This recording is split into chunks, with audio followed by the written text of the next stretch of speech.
Okay. Do I look nice? Yes.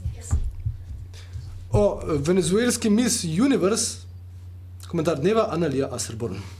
Hvala lepa. Buenos días, internautas. Mi nombre es Analia Asselborn y aquí les traigo la noticia más relevante de Latinoamérica.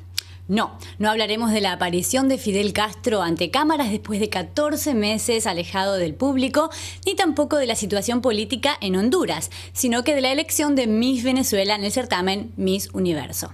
Estefanía Fernández, de tan solo 18 años, sucedió en el trono a su compatriota, convirtiendo así a Venezuela en el único país en conseguir la corona en 2 años consecutivos. Cabe destacar también que esta es la 6ª vez en que el país bolivariano gana el concurso de belleza, por lo que damos un rotundo chocolate por la noticia.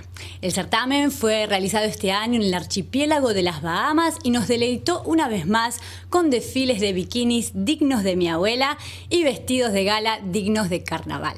Este fue el resumen hispanoparlante de Vestina Vesti y saludos a todos los que me conocen.